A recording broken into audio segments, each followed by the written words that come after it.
Nous avions une licence Mindomo, un outil de carte mentale, depuis 6 ans environ au centre de service scolaire. C'est maintenant la fin de cette licence. Le produit n'est pas assez utilisé par le personnel et les élèves pour justifier de garder une licence payante. Quelle est l'alternative pour les utilisateurs de Mindomo?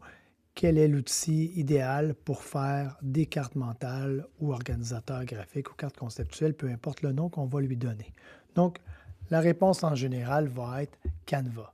Donc, Canva est un outil qui fait plein de trucs différents et on va vouloir utiliser Canva. Donc, dans ce cas-ci, on vient de renouveler notre licence avec Canva pour encore 3 ans et c'est un outil qui peut très bien convenir, même si Canva n'est pas un outil spécifiquement fait avec des fonctionnalités spécifiques pour la carte mentale.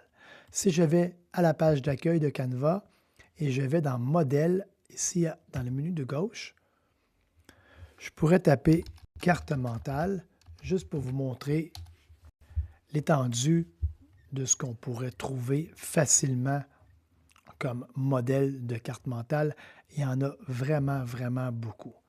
Ce que j'aime moins lorsqu'on utilise les modèles de cette façon-là, c'est qu'on est pris avec le format du modèle. Donc, par exemple, ici, on voit ce qui ressemblerait à une présentation ou une feuille 8,5-14.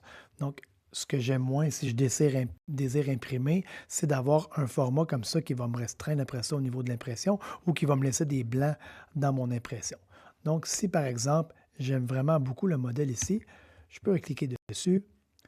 Je vais aller dans Personnaliser. Donc, mon modèle s'ouvre maintenant dans mon Canva, dans mon éditeur.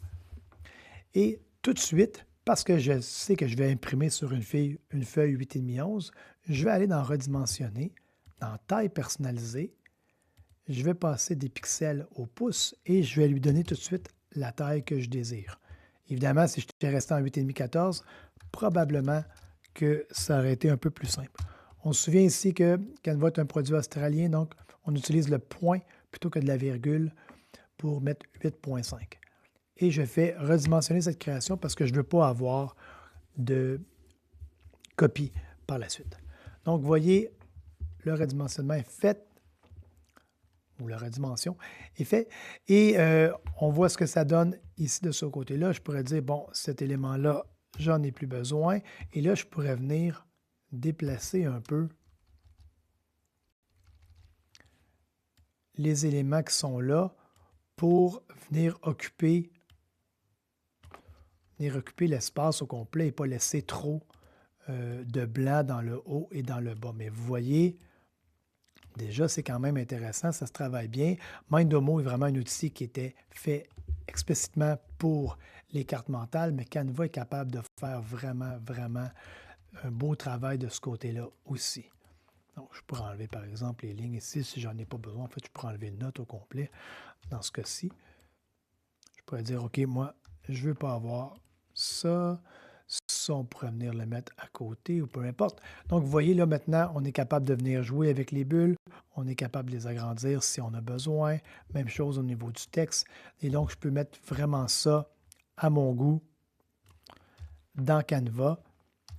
Lorsque j'ai terminé, si on reprend mon exemple de tout à l'heure, je pourrais venir cliquer sur Télécharger et je pourrais mettre la feuille directement en PDF. Si c'est fait pour être imprimé, je pourrais mettre en impression PDF. Si la feuille s'en va dans un travail, par exemple, avec des élèves, je pourrais y aller en format image.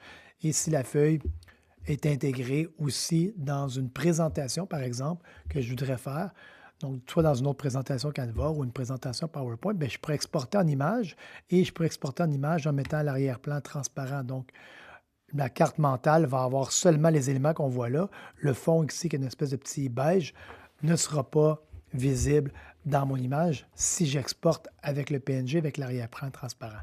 Donc, c'est quand même, Canva offre avec la tonne et tonne d'outils ici dans les éléments, offre quand même une alternative intéressante à Mindomo.